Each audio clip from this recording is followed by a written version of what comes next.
Metrocon 2018 here in Tampa, Florida on the Shades, and joining me is the determined shredder himself, RichaadEB. How are we doing, Rashad? I'm doing all right.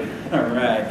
So, of course, for those who don't know this man, and you should definitely know this man. I don't blame you. No. Awesome musician, has done covers of all different types of songs, but with all of the guitar work you've done, I have to ask one very important question. Have you been able to rock out through the fire and flames on Expert? Actually, yes. And that once I beat it once. Because I did play that on Expert. I played a lot of Rock Band and Guitar Hero 3 back in the day, and that was the one that I struggled with the longest, and I got it once. So the answer to that is yes with an asterisk. Would you believe I was debating between asking about that or doing Freebird? Freebird's not as hard. It's just, that's like more of an endurance test. Yeah, exactly. That's kind of why I went with that. Anyway, so let's get to the serious stuff here. Sure. Of course, you know, what were your inspirations in getting into music and stuff like that? Getting into music or getting into YouTube? Well, we'll do the music, because I think that's a Okay. bigger inspiration. Well, honestly, I didn't really listen to much music-wise when I was growing up until the part where I got to the point where I got a guitar as a birthday gift, outside of like radio pop, a lot of Backstreet Boys and stuff like that. And then I saw some friends of mine who were playing in a talent show or variety show in middle school when I was 13 or 14. And I thought it was the coolest thing, more so because of the image. And being a fickle 13-year-old, I asked my parents several times that if for my birthday I could get a guitar because I wanted to look cool too. And I didn't know the first thing about music. Like I said, I wasn't really like a fan of listening to much outside of like whatever was on the radio. Right. So I received a guitar, and I was like, I don't know what to do with this. And I took a lesson for a week, and I actually found it really fun. I actually found myself playing like way more than I had anticipated. And my parents even admitted to me too that they expected me to like kind of play it for a week as a fad and throw the guitar to the side. So it was just fun. So I just started like learning random classic rock songs on guitar, and then from there my music taste developed when I started getting more interested into metal, and then, that progressed, if you excuse the pun, progressed more into progressive metal by the time I was like 15 or 16, and it just kind of like went from there, and I started learning more technical stuff, and then that's how I do it. I'm sorry, that was a long-winded answer to a short question. It happens. Hey, more for us to learn. It's not the bad thing. So it would be. And actually, funny enough, that sound effect is a perfect segue into what we're going to my next question, because of course Excellent. I called you the Determined Shredder because I'm referencing the fact that you did the Undertale album, Determination. That was an awesome project, by the way. Thank you. Loved it. So, how did that exactly come together with you and Ace? Okay. Wow. More long-winded answers.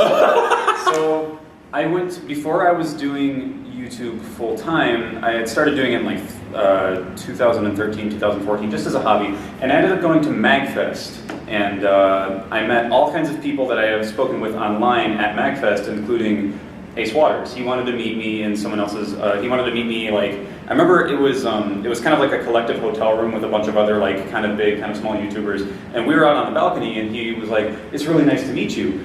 We should work on an album or something like that someday. Maybe we'll get the chance to. And this was before Undertale came out, because this was like 2013, 2014. Right. And if you're speaking specifically about Determination with Ace, that was just a whole bunch of random happenstance, and everything just kind of fell perfectly into place, as it did for Ace. And I was in talks with Toby Fox, the creator of Undertale, and I was like, hey, I'm thinking about doing an album. And he's like, yeah, I think there's this other musician, Ace Waters, and who was thinking about doing it too. Maybe you guys could do like a collab album. So like, it wasn't initially either of our like idea to do the collaborative album. It was actually Toby's suggestion.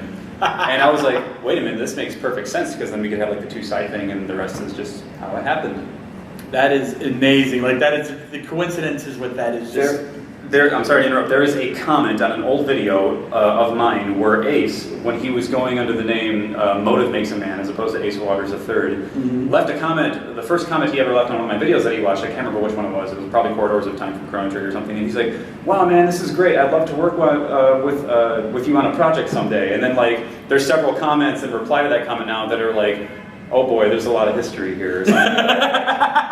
And like, I think Ace has actually replied to be like, yeah, Rich, you want to do another Undertale album? Like, when are we going to make Determination the brown side? Oh, God.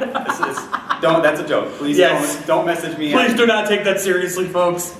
Maybe an April Fool's joke sometime. Oh, there you go. But yeah, sorry, more long-winded answers. Hey, it's all good. It's all good. But of course, that's only like one of the many collaborations you've done over the years, especially with the more recent Bullet Hell album that you put out recently, which so many different artists you've worked with here. What's it like working with all these different people and making such awesome music together?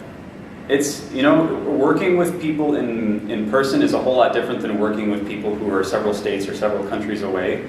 And I found that with a lot of these folks who specifically do like video game and like anime and movie remixes, most of the time, not all of the time, and I won't name who, but most of the time, they're pretty quick because most of the people who are doing this stuff are also on this like week-to-week like video upload schedule. So when me or, you know, Jonathan Young or basically anyone else is like, hey man, do you want to do a collab with me? Do you want to have like a guest part? Most of the time, they get back right away, and it's usually like top quality stuff because they understand the importance of like a short turnaround time. So honestly, it's like most of it is just a well-oiled machine. Most of the time, like I can get an instrumental to them, and then I'll have what I need from them a day later. So it's honestly amazing. Some artists they do take a little bit longer because they're collaborating not just with me, but with a million other people, and they're going to cons like this, and they just have insane schedules. Like for example, I mean, like I'm not gonna throw her under the bus or anything, but like Christina V, she has just when she did like Bad Apple with me, it did take her a little bit longer, but that's because she's so insanely busy. So like she's a professional voice actress, excuse me, and I mean she killed it. I mean if you've listened to that, Bad Apple, I have. It's actually on my phone. She killed it. She did such a good job. She did. But you know, given her schedule, it's understandable that. Oh yeah. In her case, it took a little bit longer, but even then, most of the time, well-oiled machine. It's great. I love collaborating with other people of mine. All right, you're gonna hate me for this, but Jonathan Young insisted I ask about this. Favorite dad? Favorite dad? I think. Can I list myself as an answer?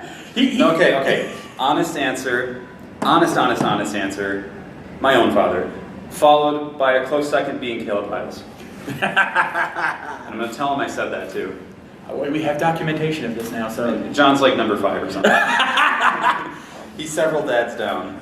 You can blame him for that. He insisted on me asking that. My girlfriend Rachel is probably number 3. My favorite dad. Anyway, last question for you. What can we expect from RichaadEB as we head towards the future? Towards the future, I don't know, man, because it's just like a week-to-week thing. Like I wanna just do as much as I can. And like I randomly try to do something like Homestuck covers, and I like to do random stuff. Let's try Toho. Let's try Eurobeat. Let's try Undertale was just random. Like before I knew what that game was. Like before I knew that it was going to become this thing, I was just like, let's try this, and that worked really well for me. So, as far as like a plan, there are a lot of people who think weeks, if not months, into the future about what their upload schedule is going to be as a content creator. I'm not that person. I sometimes we're getting videos started and finished the day before they go up online. So, if any of you who are fans of me have suggestions. Just tweet them at me. And in fact, I actually frequently ask Twitter and ask like my YouTube community page thing, like, hey, what do you guys want me to cover? Because I'm always open for a suggestion. That doesn't necessarily mean that I'm going to cover everything you guys suggest. Always worth a shot. You never know. Yeah. Anyway, Richaad, thank you so much for joining us here today. Yeah, man, absolutely. Make sure you guys stay tuned for more awesome interviews and events here at Metrocon 2018. I'm the Shades, and we'll see you guys next time. Rock on!